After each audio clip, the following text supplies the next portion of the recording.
Sobat NTMC Redaksi, bagaimana kabar Anda hari ini? Berjumpa lagi dengan saya Bribtu Rizka dalam program NTMC Redaksi. 5 berita pilihan terbaru dan terpercaya yang telah dirangkum oleh tim NTMC Redaksi selama sepekan akan kami sajikan untuk Anda.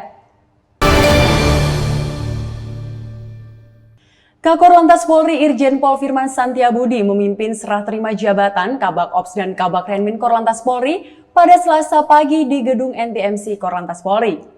Dengan pergantian ini diharapkan memberikan kontribusi maksimal untuk mengembangkan Korlantas Polri ke arah yang lebih baik. Serah terima jabatan Kepala Bagian Operasional dan Kepala Bagian Perencanaan dan Administrasi Korlantas Polri dipimpin langsung oleh Kakor Lantas Polri Irjen Pol Firman Santiabudi MSI di gedung NTMC Korlantas Polri.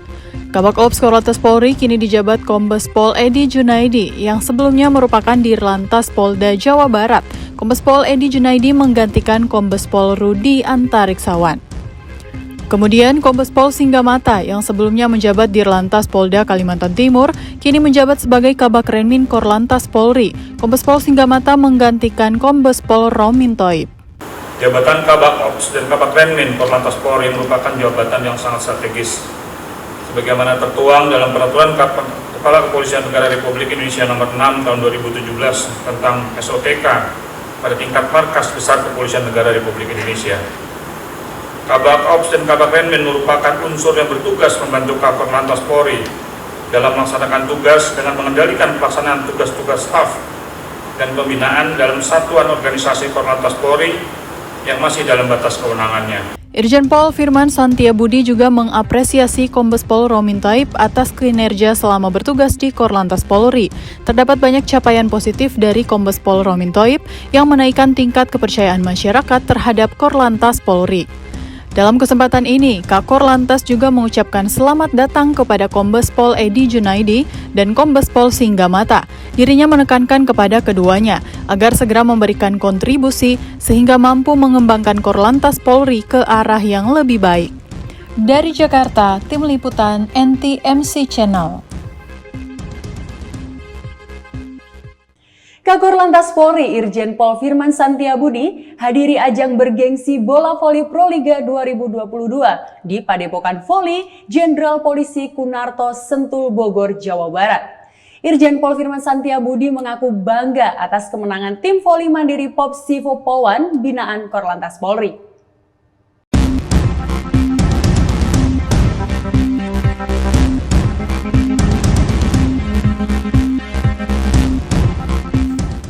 Kakor Lantas Polri Irjen Pol Firman Santiabudi mengapresiasi tim voli Jakarta Mandiri Popsivo Polwan atas kemenangannya di Proliga Bola Voli. Kemenangan tim voli binaan Korlantas Polri tersebut tak lepas dari kerja keras tim yang menguasai pertandingan hingga meraih kemenangan.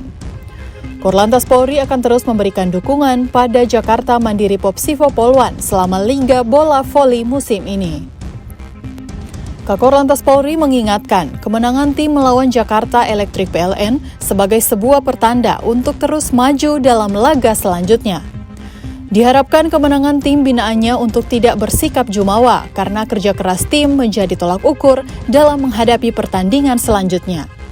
Yang pertama tentunya saya mengucapkan selamat ya kepada Popsivo, tapi jangan cepat puas dulu karena setahu saya kan mereka lama nggak main ya. Jadi yang penting fun aja dulu.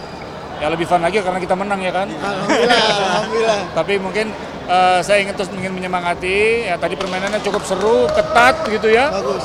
Sampai tadi mau pulang ketua PBVSI aja ngakui tadi tertarik dengan permainannya, artinya menarik, sama-sama kuat gitu ya. Nah, moga-moga ini sebagai pertanda bahwa kita banyak bibit-bibit bagus sebetulnya di semua klub. Ya, kebetulan kita sekarang klubnya aja terpisah, jadi kita tentunya ingin menyemangati tim masing-masing. Pemain voli Jakarta Mandiri Popsivo Polwan, Ibda Amalia Fajrin mengakui timnya memang sempat mengalami kekalahan di babak kedua karena salah satu rekannya mengalami cedera saat bertanding. Namun timnya mengubah arah dan strategi di tengah pertandingan sehingga dapat membalas kekalahannya di babak terakhir. Ya, hari ini kan kebetulan memang main pertama, kita juga adaptasi lapangan, terus kita baru tahu juga timnya, kan semuanya di putaran pertama ini pasti yang jelas kita semua baca tim. karena kita nggak tahu komposisi pemain di masing-masing tim yang ikut Proliga. Terus tadi juga ada yang cedera, harus ada pergantian segala macam. Ya modalnya cuman semangat aja. Ajang bergengsi bola voli Proliga 2022 musim ini akan bergulir mulai 7 Januari hingga 27 Maret 2022 dan akan dipertandingkan di Padepokan Voli Jenderal Polisi Kunarto, Sentul Bogor, Jawa Barat. Dari Sentul Bogor, Jawa Barat, Tim Liputan NTMC Channel.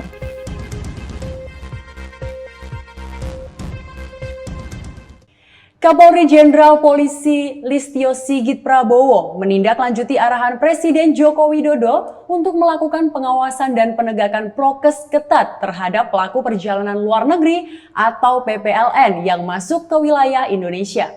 Komitmen oleh Kapolri dengan meluncurkan aplikasi monitoring karantina presisi bagi pelaku perjalanan luar negeri.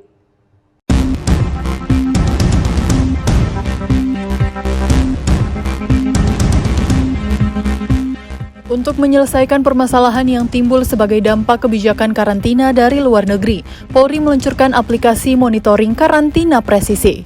Kapolri Jenderal Listio Sigit Prabowo mengatakan, aplikasi ini secara real-time dapat melakukan pengawasan terhadap pelaku perjalanan luar negeri yang melaksanakan karantina, mulai dari proses pengurusan karantina hingga selesai.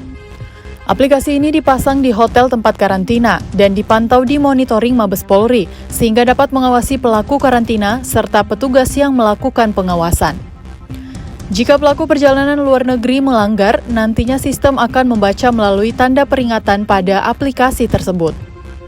Terobosan penggunaan aplikasi monitoring karantina presisi hanya untuk penumpang yang melakukan karantina mandiri. Sementara penumpang yang berstatus pekerja migran, mahasiswa, dan ASN hanya didata dan dilakukan karantina di Wisma Atlet. Aplikasi ini sudah dapat digunakan di 9 pintu masuk dari luar negeri.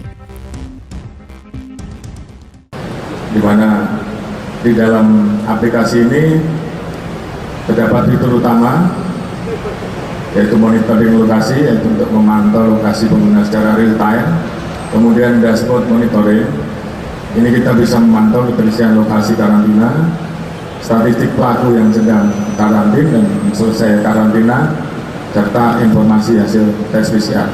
Dashboard ini dipasang di hotel-hotel, di tempat-tempat karantina, dan juga kita pasang di monitoring center kita di Mabes Polri, sehingga kemudian kita bisa mengawasi selain yang di karantina, termasuk petugas-petugas yang melaksanakan pengawasan. Sementara Wiku Adhisa Smita, jubir Satgas COVID-19 mengatakan, pada prinsipnya aplikasi seperti ini dapat monitoril karantina, ingin memastikan bahwa orang yang tiba dari luar negeri mengikuti aturan karantina dengan baik. Bagi pelaku pelanggaran akan mendapatkan sanksi dari petugas karena sudah masuk di dalam sistem. Aplikasi seperti ini untuk memonitor karantina, kita ingin memastikan bahwa orang yang harusnya dikarantina, pelaku perjalanan luar negeri, itu betul-betul dikarantina dengan baik, dengan disiplin. Kasus varian baru Omikron saat ini berpotensi mengalami kenaikan. Oleh karenanya, dengan adanya proses karantina yang diawasi dengan ketat, diharapkan agar tidak terjadi penularan dari pelaku perjalanan luar negeri kepada masyarakat. Dari Tangerang, Banten, Tim Liputan NTMC Channel.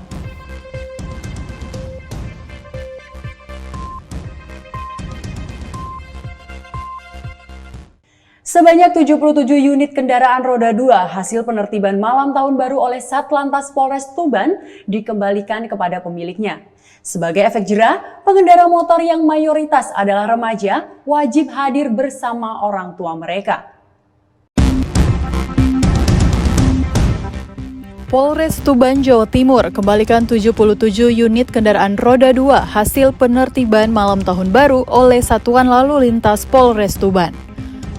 Dalam kegiatan yang berlangsung di halaman belakang Mapolres Tuban, para pelanggar yang mayoritas remaja dihadirkan bersama orang tua mereka. Selanjutnya, para pelanggar diwajibkan untuk mengganti komponen kendaraan sesuai dengan standarnya. Wakapolres Tuban, Kompol Priyanto menjelaskan kegiatan tersebut merupakan bagian peringatan dari Kepolisian Resor Tuban untuk memberikan efek jera bagi pelanggar yang nekat konvoi saat pergantian tahun dengan menggunakan kendaraan modifikasi dan tidak memenuhi standar. Kita ngundang orang tuanya, kemudian pelanggarnya, dan juga kendaraannya kita tunjukkan. Kemudian untuk pagi hari ini juga kami berharap ini adalah ada peran serta orang tua untuk membantu, mengawasi, memberikan kontrol pada anak-anaknya.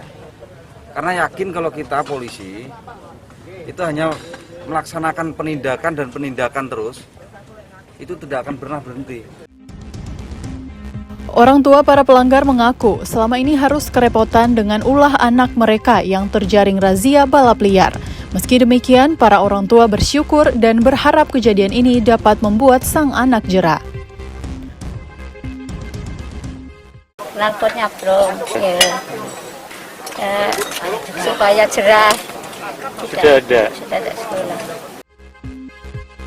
Para pelanggar diberikan sanksi membuat surat pernyataan dengan disaksikan oleh orang tuanya, serta mengganti komponen kendaraan sesuai dengan standar. Selanjutnya, onderdil tidak standar seperti knalpot brong langsung dimusnahkan dengan cara dipotong menjadi beberapa bagian. Dari Tuban, Jawa Timur, Tim Liputan NTMC Channel. Kepolisian Cirebon dan Majalengka terus melakukan percepatan vaksin untuk anak-anak usia 6 hingga 11 tahun di berbagai sekolah dasar. Guna menarik percepatan vaksinasi, polisi hadirkan tokoh karakter dan door prize berupa sepeda untuk anak-anak yang telah divaksinasi.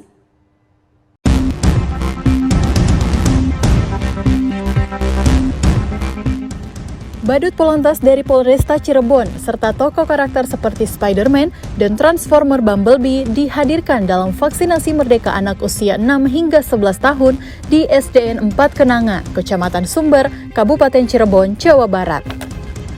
Vaksinasi Merdeka Anak dilakukan serentak di 151 titik sekolah dasar serta madrasah di wilayah Kabupaten Cirebon.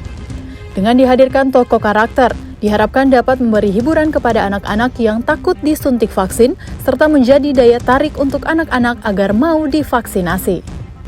Jumlah anak yang telah divaksin di wilayah Kabupaten Cirebon mencapai 36.000 anak atau sekitar 15% dari total 207.000 anak usia 6 hingga 11 tahun. Vaksinasi anak merdeka usia 6-11 tahun ini adalah dalam rangka untuk membangun herd immunity kelompok umur anak usia 6 sampai dengan 11 tahun. Jadi memang hari ini kita laksanakan kegiatan vaksinasi dengan segmen anak, maka kita hadirkan badut-badut dari Polantas, kemudian juga ada tokoh-tokoh karakter yang kita hadirkan. Semuanya adalah dalam rangka untuk memberikan hiburan sekaligus juga sebagai daya tarik bagi anak-anak kita. Di tempat yang berbeda, sebanyak 1.200 anak dari 8 sekolah dasar negeri di Kabupaten Majalengka, Jawa Barat terlihat antusias untuk mendapatkan vaksin COVID-19 jenis Sinovac pada dosis pertama. Anak-anak terlebih dahulu diberikan edukasi pentingnya vaksinasi, serta mendapatkan kupon hadiah bagi yang telah divaksinasi, dan nantinya kupon tersebut dapat ditukarkan dengan sepeda bagi yang beruntung. Bahwa jadwal itu ditetapkan, ada yang dari mulai tanggal 7, ada yang 8. Nah, tetapi kita sudah menjadwalkan masing-masing tiap kecamatan, 26 kecamatan itu berbeda-beda sesuai dengan rapat koordinasi hasil musyawarah bersama yang ditentukan di puskesmas masing-masing. Hingga saat ini, target vaksin anak baru mencapai kurang lebih 20%. Petugas pun akan gencar melakukan vaksin. Dari Cirebon dan Majalengka, Tim Liputan NTMC Channel. Baik pemirsa, berita tadi sekaligus menutup perjumpaan kita kali ini. Selalu simak informasi aktual dan informatif dari redaksi NTMC Channel Korlantas Polri yang kami himpun untuk Anda. Saya Bribtu Rizka pamit undur diri, stop pelanggaran, stop kecelakaan, keselamatan untuk kemanusiaan, Indonesia tertib, dan salam presisi.